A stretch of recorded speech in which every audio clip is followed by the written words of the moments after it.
그날 이후 아무 일도 변하지 않은 것처럼 보였습니다. 아이들은 학교에 갔고, 가게는 문을 열었고, 학원도 불을 밝혔습니다. 하지만 이미 한번 넘어간 선은 조용히 제자리로 돌아가지 않습니다. 사이렌은 갑자기 울리지 않습니다. 그날 밤 아무도 몰래 끝났다고 말할 수 있는 밤은 아니었습니다. 그리고 누군가는 이미 보고 있었습니다. 그리고 누군가는 증거를 가지고 있었습니다. 오늘의 이야기. 소방관의 아내들 이와 사회. 사이렌이 진실을 꺼냈다. 그날 이후 두 사람은 더 이상 학원에서 만나지 않았다. 너무 위험했다. 아내 서윤아가 없는 날을 기다리는 것도, 어두운 학원에서 숨죽이는 것도 한계가 있었다. 다른 곳에서 만나요. 그가 먼저 제안했다. 어디요? 조용한 곳이요. 그녀는 알고 있었다. 조용한 곳이 어디를 의미하는지 알았어요. 첫 번째 모텔. 세리는 그 건물 앞에서 잠시 발걸음을 멈췄다. 여기까지 오면 정말 끝이야. 한 걸음만 물러서면 다시 돌아갈 수 있을 것 같은 착각이 들었다. 하지만 한태준이 세린의 손목을 가볍게 잡았다. 들어가요. 강하지 않은 힘이었지만 충분히 방향을 바꾸는 손길이었다. 세린은 그 손을 뿌리치지 않았다. 문이 닫히는 순간 두 사람은 서로에게 무너졌다. 학원에서보다 더 격렬하게, 더 오래, 더 깊게 시간이 얼마나 흘렀는지 몰랐다. 그날 이후 반복되는 만남, 일주일에 한 번, 그리고 사흘에 한 번. 이제는 틈만 나면. 여보, 오늘도 배달 늦어? 주문이 좀 밀렸어. 요새 너무 늦는 거 아니야? 괜찮아. 걱정 마. 태주는 거짓말을 했다. 배달은 밀리지 않았다. 여보, 나 오늘 학원 청소 때문에 늦을 것 같아. 또? 요새 계속 늦네. 미안해. 세린도 거짓말을 했다. 청소는 이미 끝났다. 늦은 밤 그들의 거짓말은 묘하게 같은 시간에 겹쳤다. 하지만 한태준의 아내는 이런 남자와 사는 게 처음이 아니었다. 그녀는 남편의 바람을 여러 번 겪었다. 또 시작이구나. 귀가 시간이 늦어지고 핸드폰을 뒤집어 놓고 샤워 시간이 길어지는 그 패턴. 너무나 익숙했다. 남들은 물었다. 그렇게까지 바람을 피우는데 왜 이혼 안 해? 유나는 대답하지 않았다. 대답할 수 없었다. 남편이 아니면 그녀는 살 의미가 없었다. 아이들 때문이기도 했지만 그보다 더 큰 이유가 있었다. 태준과의 밤, 그 열정, 그 강렬함, 그 만족감, 그것을 포기할 수 없었다. 다른 남자로는 안 돼. 그래서 유나는 늘 남편의 바람을 묵인했다. 어차피 끝은 자기 품으로 돌아온다는 걸 알았기 때문이다. 하지만 묵인한다고 해서 고통이 없는 건 아니었다.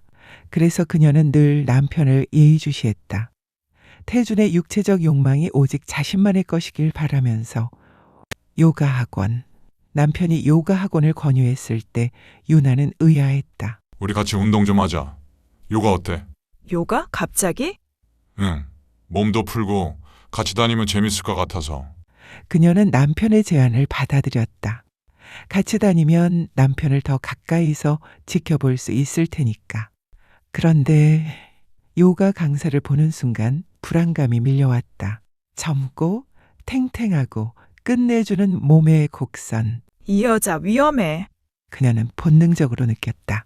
하지만 드러내지 않았다. 강사님, 정말 몸매 좋으시네요. 부러워요.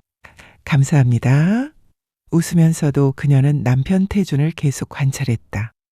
남편의 시선이 어디로 가는지, 강사가 자세를 고쳐줄 때 남편이 어떤 반응을 보이는지 아직은 괜찮아. 그렇게 생각했다. 어느 날 밤, 그들의 개인 레슨이 끝날 무렵 다른 강사의 수업을 마치고 나오던 유나의 친구가 소지품을 챙기러 잠깐 들렀다. 어? 너 아직 있었어? 수업 끝난 거 아니야? 응, 지금 끝났어. 가방 두고 가서. 그래? 나도 마침 핸드폰 놓고 가서 왔는데. 친구는 수업실 쪽을 지나다가 창문 너머로 안을 봤다. 그리고 멈췄다. 한태준과 강사의 눈빛, 딱 1초. 하지만 그 1초가 뭔가 이상했다. 너무 오래 마주보고 있는 것 같은. 뭐지? 유나의 친구는 고개를 갸우뚱하다가 아무 말 없이 나왔다. 며칠 후 유나의 친구가 치킨집에 놀러 왔다. 물론 한태준이 없는 시간. 요새 운동 잘 돼가? 응, 그럭저럭. 태준 씨랑 하니까 꽤 쏟아지는 거 아니야? 에이, 무슨 운동인데. 친구는 커피를 한 모금 마시더니 툭 던졌다. 근데 말이야, 그 강사 몸매 진짜 이쁘더라. 여자인 내가 봐도 탄성 나오던데. 그러게. 남자들은 환장하지 않겠어? 그런 몸매 보면 너 안 불안해? 뭐가? 에이, 그러니까 너의 남편이 매일 그런 몸매 보면서 운동하잖아. 난 그러면 불안할 것 같아. 친구는 웃으며 말했지만 그 웃음 뒤에 뭔가 숨어 있는 것 같았다. 괜찮아. 우리 남편 그런 사람 아니야. 그래? 다행이다. 내가 괜히 걱정했나 봐. 친구는 그렇게 말하고 갔다. 하지만 그 한마디가 서윤아의 머릿속에 박혔다. 혹시? 그날 밤부터 서윤아는 수업 시간에 더 집중해서 남편과 강사를 관찰했다. 거울 속에서 스치는 시선, 자세 교정할 때의 손길, 그리고 무엇보다 남편이 강사를 보는 눈빛. 저 눈빛. 서윤아는 알고 있었다. 남편이 여자를 욕망할 때 짓는 그 표정을. 제기랄. 그리고 남편의 귀가 시간이 점점 늦어지기 시작했다. 여보, 어디 갔다 와? 배달 좀 갔다 왔어. 이 시간에? 응. 늦은 주문이 들어와서. 하지만 핸드폰을 확인해 보니 배달 기록이 없었다. 배달을 간 게 아니었다. 요즘 자주 말도 없이 어딘가로 사라졌다가 1시간 후쯤 돌아온다. 또 시작이구나. 그녀는 확신했다. 이번엔 강사네. 어느 금요일 밤 한태준의 아내는 친구들 모임이 있었다. 여보, 나 오늘 친구들 만나고 올게. 그래. 조심히 다녀와. 응. 서윤아는 집을 나섰다. 하지만 모임 장소로 가지 않았다. 대신 남편 태준을 따라갔다. 오늘은 어디로 가나 보자. 태준의 자가 치킨집을 지나쳤다. 시내를 벗어났다. 어디 가는 거야? 유나는 적당한 거리를 두고 따라갔다. 그리고 남편의 차가 멈췄다. 모텔 주차장. 역시. 심장이 터질 것 같았다. 남편이 차에서 내렸다. 그리고 잠시 후 다른 차에서 여자가 내렸다. 요가 강사. 전현. 두 사람은 주변을 살피더니 모텔 출입구로 걸어갔다. 나란히, 너무나 자연스럽게, 마치 여러 번 와본 것처럼. 서윤아는 차 안에서 핸들을 꽉 쥐었다. 분노가 치밀어 올랐다. 하지만 동시에 차갑고 또렷한 생각이 들었다. 이번엔 제대로 끝내야겠어. 예전처럼 그냥 넘어갈 수 없었다. 이번엔 그 여자의 남편도 알아야 했다. 혼자만 이 배신의 고통을 짊어지고 싶지 않았다. 지옥의 불구덩이에 함께 빠질 동지가 필요했다. 그리고 무엇보다 저 여자 남편이 알아야 빨리 끝나. 경험상 그랬다. 상대 배우자가 알면 관계는 빠르게 정리되었다. 남편은 바람을 피워도 결국 종착지는 자기 품이었다. 아이들에게는 다정한 아빠였고 자기에게도 다정하고 열정적인 남편이었다. 단지 그의 육체적 욕망과 능력이 너무 뛰어나서 한 여자로는 만족이 안 될 뿐이었다. 그래도 결국 돌아오잖아. 서윤아는 그걸 알았다. 그래서 참았다. 하지만 이번엔 달랐다. 이번엔 빨리 끝내야 해. 서윤아는 핸드폰을 꺼냈다. 요가 강사의 남편이 소방관이라는 걸 알고 있었다. 입꼬리가 올라갔다. 완벽하네. 119. 여보세요? 신고하려고요. 네, 말씀하세요. 연수동 싱하모텔에 불이 난 것 같아요. 연기가 보여요. 알겠습니다. 바로 출동하겠습니다. 거짓 신고였다. 하지만 그녀에게는 복수의 첫 단추였다.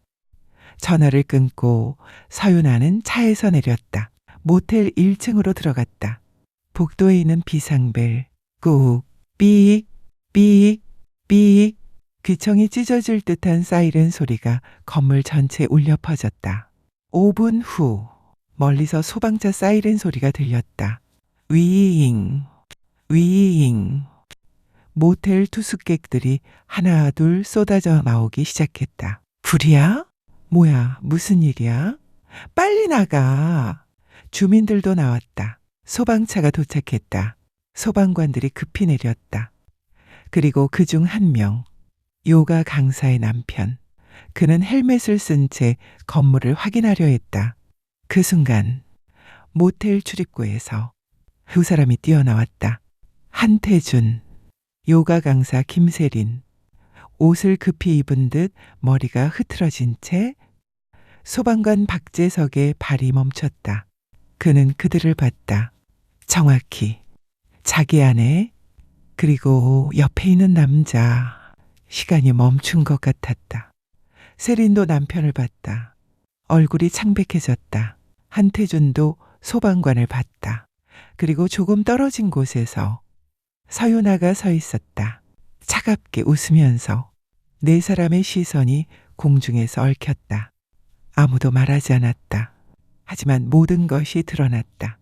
주변 사람들은 아무것도 몰랐다. 불은 어디 난 거야? 잘못 신고된 거 아니야? 소방관들이 건물을 확인했다. 화재 징후 없습니다. 오인 신고입니다. 철수하겠습니다. 소방관들이 다시 차에 올라탔다. 소방관 재석도 천천히 몸을 돌렸다. 세린을 한 번 더 봤다. 그리고 말없이 소방차에 올라탔다. 위잉. 소방차가 떠났다. 사람들도 하나둘 흩어졌다. 모텔 앞엔 세 사람만 남았다. 한태준, 김세린, 그리고 그의 아내 서윤아. 그날 밤 사이렌은 꺼졌습니다. 사람들은 잘못된 신고였다고 말했고 아무 일도 없었던 것처럼 각자의 집으로 돌아갔습니다. 하지만 돌아가지 못한 사람이 있었습니다. 눈으로 본 사람, 확신해버린 사람. 그 순간부터 이 이야기는 비밀이 아니게 되었습니다. 누군가는 끝났다고 생각했지만 누군가는 이제 시작이라고 생각했습니다. 그리고 그 밤 네 사람의 선택은 서로 다른 방향으로 움직이기 시작했습니다. 오늘의 이야기는 여기까지입니다. 다음 이야기에서는 겉으로는 아무 일도 없었던 것처럼 살아가야 하는 사람들의 진짜 선택이 시작됩니다. 소방관의 아내들 이와 오해에서 계속됩니다.